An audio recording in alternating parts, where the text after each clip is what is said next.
everyone here mbagala nnyo mbagala ddala naye katutandikirewo n'omwami Joel yiga ono nga MP oweerubaga munange yakimaze yagenze maaso n'agamba I do ne mukyala we bano ono nga mubaka okuva mu National Unity Platform. Congratulations tubagaliza bisinga ku side eyo songa ate ye Sami agenze maaso n'ajja maama we mu nnyumba oba etatuukiridde n'amuteeka mu nnyumba ey'amaanyi omukwano ogwa maama nga bw'ogulaba awo Sami avuddeyo ne yeebaza bafaani nti mukwano mwe mukikoze okuba nti awa maama we ennyumba efaanaganako bwetyo erabika obulungi webale olw'omutima ogwo ye Sami bangi munange basula mu kalina bamaama nga bali mu busiisira naye bw'oba osazeewo omukwano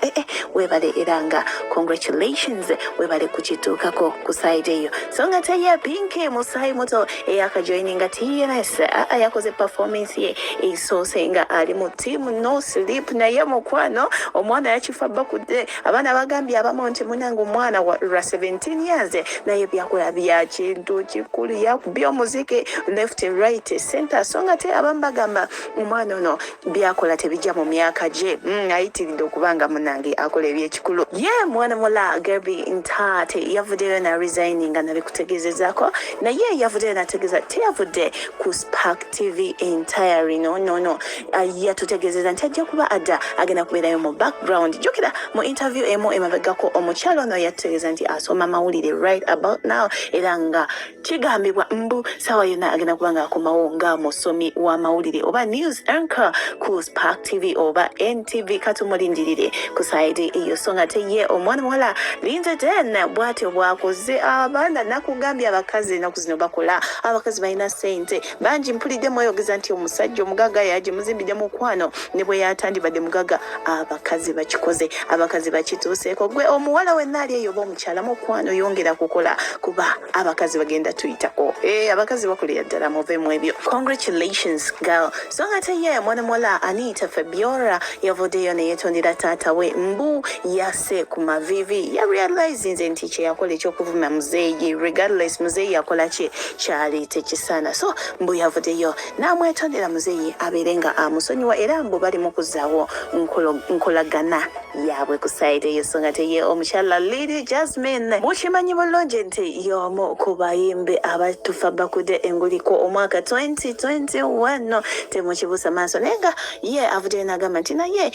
akimanyi bulungi nti waliwo ba musician oba bayimbi banne abatana bamukkiriza oba batana bakutegeera nti mukwano akifa bakula weewaawo akitaddemu amaanyi mangi naye ye tafuddeyo wakukuba muziki so nga ate ye waliwo ebigambibwa mbu omwami Kankweza ono nga political activist munange yasibiddwa oluvannyuma lw'okuyita General Muhoozi muno obeesi okusinziira ku ye mutabani wa President Museveni amasavu gamuyitiriddeko obungi mbwali obesity andange so nga ate olunaku olw'eggulo Parliament eye South Africa yakutte omuliro era nga ge mawulire agabadde gatambula wona nti munange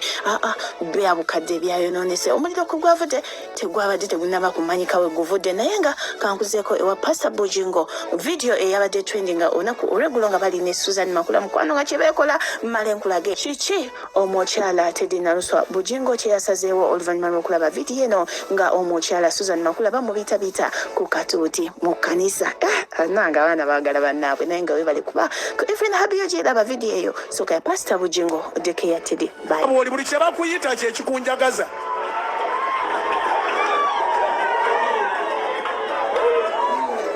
nkwagalira ddala ate nze mmanyiddwa abammanyi bammanyi nze sirina byenkweka mabega kyemba ntadde musana kyekyo kyenjogedde kyekyo Susan nkwagala olabika tokitegedde nojja kitegeera mpola mpola with the time I will show you that I love you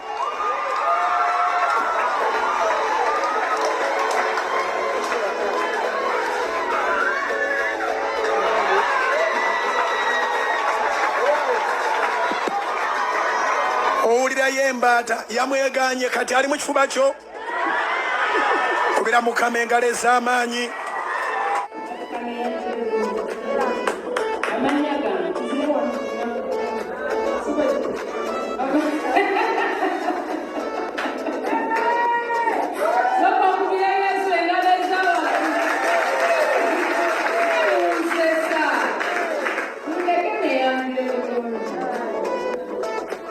Amanyaka, baby, I used to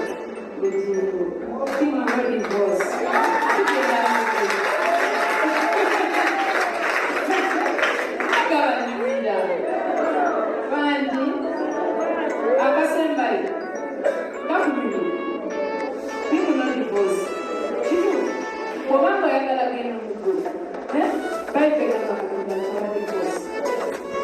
Oshala